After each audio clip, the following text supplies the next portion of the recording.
Good news, I have something to tell you, she said, placing her hand on her belly with a trembling smile. I'm going to be a father again. I didn't flinch. I didn't shout.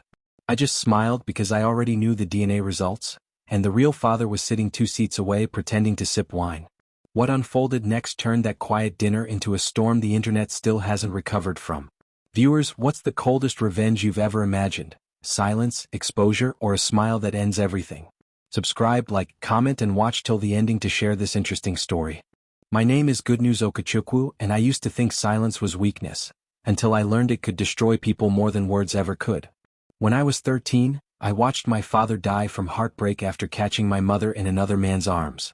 I remember how he didn't scream, didn't hit, didn't curse. He just walked out of the house, sat by the well, and his heart stopped. Since that day, I made myself a quiet promise. If pain ever visits me again, I will greet it with silence. Tonight I kept that promise. The dining table shimmered with light from the chandelier, laughter bouncing off every wall. Precious sat beside me, her smile wide and radiant, the kind of smile she used to wear when we first met, back when love still had a pulse between us. My sister Ada sat opposite us, quietly sipping her juice, her sharp eyes scanning every detail.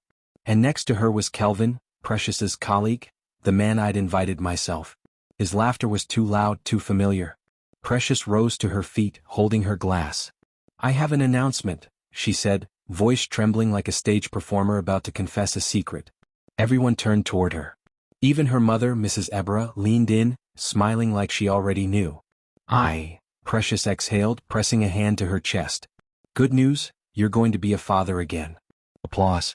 Claps. Gasp. Her mother covered her mouth in excitement, tears forming in her eyes. My daughter, I told you God would bless you again. Kelvin's smirk flickered for half a second before he joined in the applause. Ada stared at me. Only her eyes understood that my stillness wasn't joy, it was control. I looked up slowly and smiled. That's wonderful news, Precious. My voice was calm, steady, almost too gentle.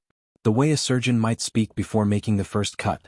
Though, I continued, turning the glass in my hand, I think everyone here deserves to know who the father really is. The laughter died. Precious froze, the color draining from her face. Her mother blinked, confused. Good news, what do you mean? I reached under the table, pulled out an envelope and placed it between the plates. This, I said softly, should clear the air. Kelvin's fork clinked against his plate. Precious's hands trembled. I don't understand, she whispered. Oh, you do, I said, leaning forward, eyes locked on hers. And soon everyone will. The room turned silent except for the faint hum of the ceiling fan. I could feel Ada's gaze burning on me, not out of judgment but pride. I raised my glass one last time, my voice calm as rain. To family, I said. To truth. Then I slid the envelope across the table. The night that had begun with laughter was about to end with revelation, and I, the man everyone thought too gentle to fight, was about to teach them how silence speaks louder than any scream. I used to think distance begins with silence. But no, distance begins with excuses. It started small. Precious began working late, first once a week, then twice, then nearly every night. Clients from Port Harcourt, she'd say. They prefer evening calls. I'd nod and smile, pretending to believe her. Pretending because love had made me polite, but experience had made me observant. Every night I'd set 2 plates of food on the table, knowing one would go cold. I'd leave her portion covered, the steam turning into dew. Sometimes I'd stay awake, scrolling through photos of us back when her laughter sounded real. Back when she'd run to the door just to hug me. Those memories used to comfort me. Now they hurt. One Thursday her phone buzzed on the couch while she was in the shower. Normally I never touched her phone, but that day, something inside me felt heavy. Like a whisper saying, check. I picked it up.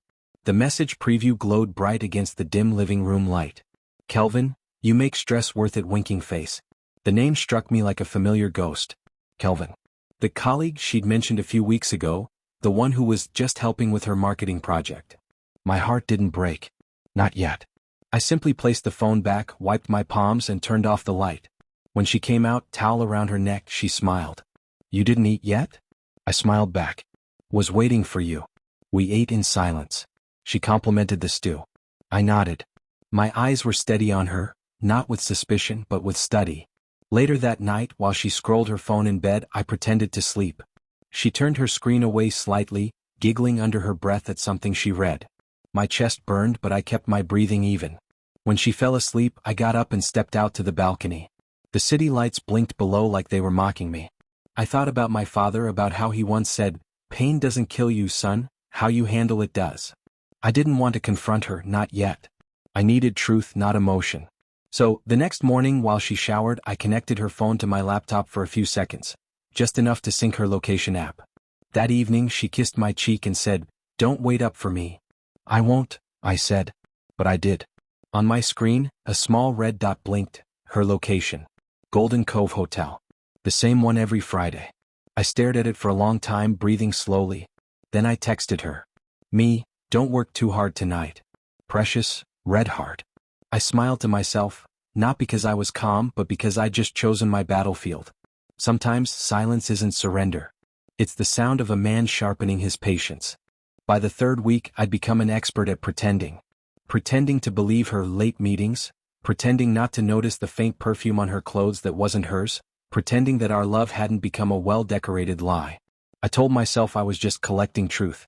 But truth, I was learning, is a dangerous weapon, especially in the hands of someone who still loves the target. It was a Sunday morning when I noticed the first real crack. Precious was in the kitchen humming to an old Burna Boy song, her voice soft and carefree. She looked happy, too happy. And happiness, in a guilty heart, often comes from somewhere else. As she leaned to grab something from the cabinet, her phone buzzed on the counter. The screen lit up again, Kelvin. I didn't move. I just stood at the doorway watching the name fade and the screen go dark. "Your phone's ringing," I said. She turned, startled for a split second, then smiled too quickly. "Ah, probably work." I nodded. "Work always calls on Sundays?" She hesitated, then laughed lightly. "Clients don't sleep, you know that." I forced a smile. "I do." But I didn't know clients used winking emojis. The silence that followed felt like thunder rolling in a small room. She froze, spoon midair, eyes searching mine for how much I knew. I didn't flinch. I wanted to see her lie, not because I enjoyed it but because lies reveal character better than truth. She blinked, exhaled, and placed the spoon down. "Good news, don't start. Kelvin's just a friend. He flirts with everyone, it's harmless." "Harmless?" I echoed softly. "Yes," she snapped. "You're reading meaning into everything these days. I'm tired." And just like that, she stormed out, leaving the stew boiling and my thoughts burning. That night, I drove to Golden Cove Hotel. I didn't go inside. I just parked across the street, waiting. At 9:47 p.m. I saw her, stepping out of a car that wasn't ours. Kelvin followed, his hand brushing her lower back like he'd done it 1,000 times. They laughed. She looked alive. I stayed still, gripping the steering wheel so hard my fingers went numb. My breath was shallow but my mind was clear. I took photos, not because I wanted revenge yet but because truth deserves witnesses. When she came home past midnight I was still awake, laptop open, pretending to work. She smiled faintly. "You're still up?" "Couldn't sleep," I said. "Did the meeting go well?" "It was fine." "Good," I replied, closing my laptop slowly. "I like when things go exactly as planned." She froze for a second, searching my tone for clues. But I gave her nothing, only calmness so deep it scared even me. In that silence she turned away first. That's when I knew, she wasn't the only one acting anymore. After that night at Golden Cove, something inside me changed, not with rage but with silence. The kind of silence that plants. I realized quickly that shouting or accusing would make me look desperate, weak, emotional. But silence? Silence made her nervous. Silence made her wonder how much I knew. So I started a quiet war. Each morning I'd wake up before her, make breakfast, and greet her with the same warmth she used to fake. I'd tell jokes, compliment her dress, pretend to scroll on my phone while memorizing her new passwords reflected faintly on the glass window behind her. When she thought she was fooling me, I was already inside her digital world. WhatsApp, Instagram, Telegram. Everything she thought was private became my playground. That's where I found him. Kelvin. A fitness trainer from her gym, charming, jobless, always chasing married women who needed emotional healing. Their chats started harmless, then grew dangerous. "I miss your smell. Last night was crazy." Photos. Voice notes. Even plans to travel, for her peace of mind. Peace of mind. That's what she called betraying me. I spent nights listening to their voice messages, not out of pain anymore, but to study patterns. Kelvin was bold but stupid. Precious was emotional but reckless. And me? I was patient. I remembered the day we first met. She was 22, struggling to pay her final year fees. I helped her, not because she asked but because I saw potential. She told me, "You're the only man who ever believed in me." Maybe that was the problem. I believed in her too much. So I stopped believing and started preparing. The first step was financial separation. Quietly, I moved 70% of our joint savings into a private account under my cousin's business name. Then I removed my name from her car insurance. She wouldn't notice. Cheaters rarely check details, they're too focused on lies. Next, I installed a hidden camera in the living room clock, not to spy but to have proof. I wanted the truth to speak for itself when the time came. Every move was surgical, emotionless. Even my smile became part of the disguise. One night as she slept beside me, her phone buzzed. I turned slightly, pretending to shift in sleep, and saw the message flash across the screen. "Kelvin, I can't wait to be a father with you." I stared at it until the light faded. That sentence hit me harder than every photo, every lie. A father? So that's what she meant by her recent mood swings, her sudden nausea, her secret doctor visits. But even then I didn't confront her. Because now I knew this story wouldn't end in shouting, it would end in revelation. A public one. And for that I needed patience, precision, timing. I turned to her, sleeping peacefully, and whispered to myself, "Keep dreaming, Precious. I'm almost done pretending." The following week, Precious began to glow, not with guilt but with pride. She dressed better, laughed louder, and hummed around the house like someone who just won a secret battle. I knew what was coming. I just didn't know when she'd say it. It happened on a warm Saturday afternoon. We were at my mother's house for lunch, something Precious had been avoiding lately. But that day she insisted we go. "Your mum hasn't seen us in a while," she said with a smile too bright to be innocent. My mother, Mama Gloria, adored Precious. She'd always called her, "my daughter with a soft heart." If only she knew. We sat at the table, the smell of jollof rice and fried plantain thick in the air. Precious was unusually cheerful, serving everyone herself, even feeding my niece a spoonful of stew. At one point, she placed her hand on her belly and sighed dramatically. Mama noticed first. "Ah, Precious, what is it? Are you okay?" She smiled shyly. "Actually, Mama, there's something I've been meaning to tell everyone." I froze, pretending to sip my drink, though my pulse thudded in my ears. She looked at me lovingly, acting lovingly, then back at my mother. "We're expecting." The room erupted in cheers. My mother clapped. My younger sister screamed.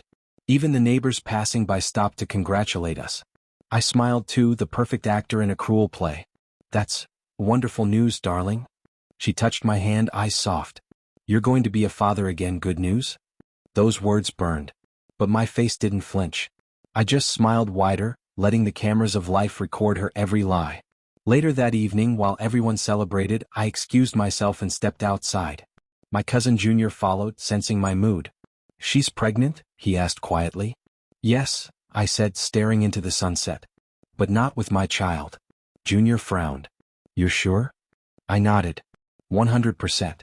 I've seen the chats. I've seen the dates. It's Kelvin's. She thinks I'm blind, but I'm just waiting for the right moment. He hesitated. "What are you going to do?" I looked back at the house. Through the window, I could see her laughing with my mother, her hand still resting on her belly like a crown. "Nothing yet," I said softly. "Let her think she's safe. Let her plan her victory speech. When she feels most untouchable. I'll let the truth speak for me." Junior whistled low. "You're really going to expose her?" I turned to him, my voice calm but cold. "Not just expose her. I'm going to let her destroy herself, in front of everyone she ever tried to fool." As I walked back into the house, Precious ran to hug me from behind. "You're quiet, baby. Are you not happy?" I turned, forced a smile, and kissed her forehead. "I'm beyond happy, Precious. I can't wait for everyone to know the truth." She smiled, misreading the meaning. And I smiled too, knowing what was coming next. Her perfect world was about to collapse in slow motion. After that day at my mother's house, Precious believed she'd won. She began posting "we're expecting" photos on her WhatsApp status, sharing baby quotes and tagging me with fake affection. People congratulated me everywhere I went, at church, at work, even at the barbershop. "Congrats, good news? You must be proud." And every time I smiled and said the same thing, "Thank you. The truth is coming soon." But nobody understood what I meant. Not yet. By the next week I was ready to begin. Step 1. Invite Kelvin into my world. I called him from a new number, pretending to be an event organizer. Mr. Kelvin, my name is Daniel. I'm managing a corporate fitness program for one of our company's senior partners. He saw your Instagram and wants to meet you about a private training deal. High pay, low hours. His voice lit up. Oh wow, really? That's huge, man. Yes, I replied smoothly. It'll be at the Orchid Hotel. 7 p.m. sharp. Dress sharp, bring your portfolio. He had no idea I was the senior partner. Meanwhile, Precious told me she had a prenatal meeting that same evening. I smiled. Of course. Take your time, love. When 7 p.m. came, I was already at the hotel. A quiet lounge, lights dim, music soft. I chose a seat at the corner, back to the wall. My phone recorded everything. At 7:10, Kelvin walked in. Dressed in a crisp white shirt, grinning confidently, scanning for his client. I watched him for a full minute before standing. Kelvin, right? He turned, confused. Yeah. Do I know you? I smiled, extending my hand. You should. I'm Good News, Precious's husband. His face lost color instantly. Sit down, I said gently, motioning to the chair opposite mine. You and I need to talk. He didn't move for a while, but my calmness scared him more than any shout could. Finally, he Saturday, look man, Relax, I interrupted. I'm not here to fight. You see, I already know everything. The chats, the meetings, even the baby. I know it's yours. He froze, eyes darting around. I don't know what you're talking about. I chuckled softly. You do. But here's the good news, I'm not angry. Not yet. I actually want you to come for a small family dinner this weekend. We'll have food, laughter, maybe even a toast. Precious will be there too. He blinked. Why would I do that? Because, I said, leaning closer, it's the polite thing to do when you've been dining with another man's wife. The fear in his eyes was deliciously silent. I stood, straightened my jacket, and smiled again. Don't worry. No one will get hurt, not physically. I'm a man of peace. But truth, Kelvin, truth can destroy louder than violence ever could. Then I walked away, leaving him staring into his reflection, and for the first time, realizing the game was no longer in his hands. By Saturday evening, the house smelled of roasted chicken and betrayal. Precious had been cooking all day, humming as she moved around the kitchen, wearing the same apron I bought her 3 anniversaries ago. The irony didn't escape me. She thought it was just a small family dinner, to celebrate the baby. I told her my cousin Junior was bringing a few friends. She didn't suspect anything. At 6:45 p.m., the doorbell rang. Precious, glowing with satisfaction, went to answer. And there he was, Kelvin. The moment their eyes met, her smile froze. Kelvin? She stammered, trying to mask the shock. Evening, he said stiffly, avoiding her gaze. I stepped into the doorway, pretending to be pleasantly surprised. You two know each other? Precious forced a laugh. Why yes, he's from my gym. What a surprise. Small world, I said smoothly. Come in, Kelvin. Your family tonight. He looked like a man walking into his own grave, but he obeyed. The dinner began innocently enough. My mother, my cousin Junior, my friend Toby, everyone was chatting, eating, laughing. Precious played the perfect wife, refilling glasses and smiling. Kelvin sat stiffly, barely touching his food. Then I raised my glass. Before we continue, I said, my voice calm, I want to make a toast. Everyone lifted their glasses. Precious beamed at me, expecting some sweet husband speech. To truth, I said quietly. To the kind of truth that may hurt at first, but heals everything in the end. There was a small pause. Precious frowned slightly. What kind of toast is that? I smiled. The honest kind. I reached under the table and brought out a small brown envelope. Since we're celebrating new life, I thought it would be nice to share some family news. The air shifted. I opened the envelope slowly and pulled out a set of printed photos. The ones from the hotel, the ones where she and Kelvin were laughing, touching, kissing. I placed them on the table, one by one. The room went silent. Even the ceiling fan seemed to stop spinning. Precious's hand trembled as she reached for the photos. Good news, what is this? You tell me, I said softly. She looked around, eyes wide, searching for a way out. This isn't what it looks like. Then explain it, I interrupted gently. Explain the hotel room, the messages, the pregnancy. She froze. The color drained from her face. Kelvin shifted uncomfortably, his fork clattering onto his plate. My mother covered her mouth, gasping softly. Jesus, Precious. Tears welled up in Precious's eyes. Good news, please, it was a mistake. I cut her off with a raised hand. No, Precious. A mistake is forgetting an anniversary. This, I gestured at the photos, was a choice. She sobbed quietly, trembling. Please, not here. Let's talk privately. I shook my head slowly. No more hiding. You made your lies public. Let the truth breathe the same air. The silence that followed felt eternal, broken only by the sound of Kelvin standing abruptly, mumbling something about needing to go. But I wasn't done yet. Sit down, I said quietly. We're not finished. Kelvin froze mid-step. My tone wasn't loud, but it carried a weight that pinned everyone in place. Even Precious stopped sobbing and stared at me terrified. I stood up slowly, sliding another white envelope onto the table. Before anyone leaves, I need to show you something else. Something scientific. Junior looked nervous. Mama crossed herself and whispered a prayer. 2 weeks ago, I said, Precious told me she was pregnant. And I congratulated her like any husband would. But I also remembered something. Trust is good, but verification is better. I turned toward Precious. So while you were sleeping one night, I collected a sample from your prenatal vitamins. Took them to a lab for testing, along with something else. The DNA of the man I suspected. Kelvin's face went pale. I continued, every word steady and deliberate. And the result came in yesterday. I opened the envelope, unfolded the paper slowly and read aloud. Probability of paternity, 99.98%. Then I looked directly at Kelvin. Congratulations. You're the father. The silence that followed was deafening. Precious's mouth fell open.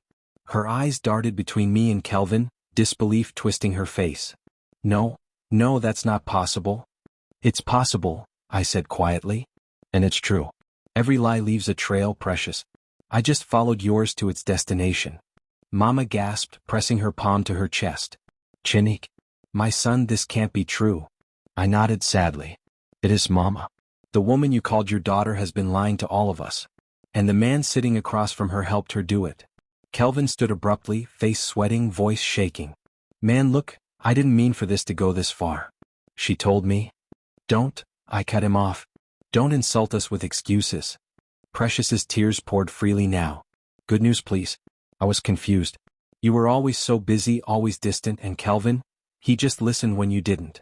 Her words sliced deep, but not deep enough to reopen the wounds I'd already cauterized with truth. I stepped closer, lowering my voice so only she could hear. You didn't just betray me, Precious. You mocked the home we built. You lied to my family. And you made me celebrate another man's child under my roof. Her sobs turned into gasps. Please don't do this here. I stepped back, my expression blank. You did this here. I'm just turning on the light. Mama stood trembling. Good news, my son, what will you do now? I looked around the table, at the stunned faces, the half-eaten food, the wreckage of love, and said softly, I'll do what I've always done, Mama. Tell the truth. I turned to Precious one last time. You said I'd be a father again. You were right, but not to your child. She broke down completely, falling to her knees, but I walked away. I didn't shout. I didn't cry.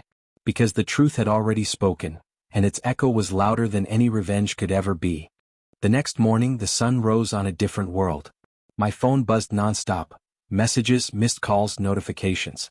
The dinner video had leaked. I hadn't meant for it to go public, but someone, maybe Junior, had uploaded it to Facebook. Within hours it spread like wildfire. By noon everyone in our circle knew. My colleagues, church members, even my old classmates. Good news exposes cheating wife with DNA test. Man reveals real father in front of family. The captions were brutal. The comments even worse. But I didn't feel shame. I felt peace. For months I'd lived under her lie, pretending not to see what was killing me. Now the truth was free, and it was her turn to live in the shadow she built. Precious called me 31 times that day. I didn't answer once. When she finally showed up at my office, security stopped her. She stood outside the glass doors, crying, pleading. Good news, please. Just talk to me. I made a mistake.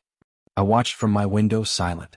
The same woman who once strutted around with pride now looked shattered, makeup smudged, hands shaking, her belly barely showing. Part of me wanted to open the door. The man I used to be, the one who loved too deeply, almost did. But then I remembered the laughter she shared with Kelvin. The message that said, you'll be a great father, not like him. That memory sealed the door shut. She eventually left, and hours later her mother called me, sobbing. Good news, please forgive her. She's depressed. She hasn't eaten. You two can fix this. I took a deep breath. Mama, forgiveness isn't the problem. Trust is. And once that's gone, there's nothing left to fix.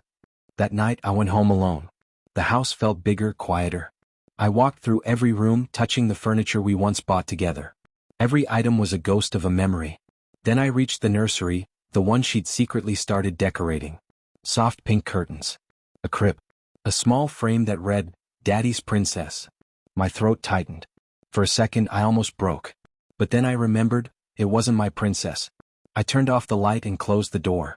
The next day my lawyer filed for divorce. I didn't announce it. I didn't post anything. Silence was my only statement. Meanwhile, Kelvin vanished. Deleted his accounts. Rumors said he fled town after losing his clients. Apparently, some of Precious's friends had shared the video in his gym's WhatsApp group. His reputation was gone. And Precious? She moved in with her mother, away from the city. They say she's been asking about me, if I've moved on, if I still hate her. But I don't hate her. I just don't care anymore. Because love can forgive anything. But respect? Once it's gone, it never comes back. 3 months passed. The world had moved on, but whispers of that dinner still lingered online. The video had become a cautionary tale shared across pages titled, Never Betray a Good Man. I didn't feel proud, just lighter. The storm had passed, and for the first time in years, I could breathe without suspicion pressing against my chest. I'd thrown myself into work, signed 2 major contracts, and even started smiling again. Genuine smiles, not the ones that hid pain. Then one rainy evening my phone buzzed. Unknown number. Against my better judgment, I answered. Good news, a fragile voice said. I didn't need a name to recognize it. Precious. There was a pause, soft, shaky breathing on the other end. I didn't call to beg, she whispered. I just wanted to say, I'm sorry. I leaned against the window, watching raindrops race down the glass. I know. I lost everything, she continued. My job, my friends, even Kelvin. He ran when things got hard. The baby's due soon and I don't know how to do this alone. Her voice broke, and for the first time in a long while my chest tightened, not out of love but out of pity. You'll manage, I said gently. You're stronger than you think. I didn't cheat because I didn't love you, she said suddenly, her words trembling. I cheated because I stopped loving myself. And you were too perfect, too calm. I felt small next to you. That confession hit me harder than any lie ever had. For a moment, I saw her not as the woman who betrayed me, but as the broken girl I once met years ago, scared, lost, craving validation in all the wrong places. Precious, I said quietly, we both made mistakes. Mine was believing love alone could keep someone faithful. The silence that followed felt final. Then she whispered, Do you hate me? No, I said truthfully. I just can't love you the same way again. A faint sob escaped her lips. I understand. Thank you, for letting the truth out the way you did. You didn't destroy me, you freed me. And with that the line went dead. I stood there for a long time, staring at the city lights flickering through the rain. For the first time I didn't feel anger, sadness, or revenge, just peace. A week later, I donated all the baby items from the old nursery to an orphanage. When the staff asked for a name tag on the donation, I smiled and said, From Good News, with love but never again with pain. As I walked out, the evening sun broke through the clouds. Sometimes closure doesn't come with revenge or forgiveness. Sometimes it comes when you finally stop bleeding over someone who never deserved your wounds. And that was the day I truly became free. Like, comment, share, and subscribe for interesting stories.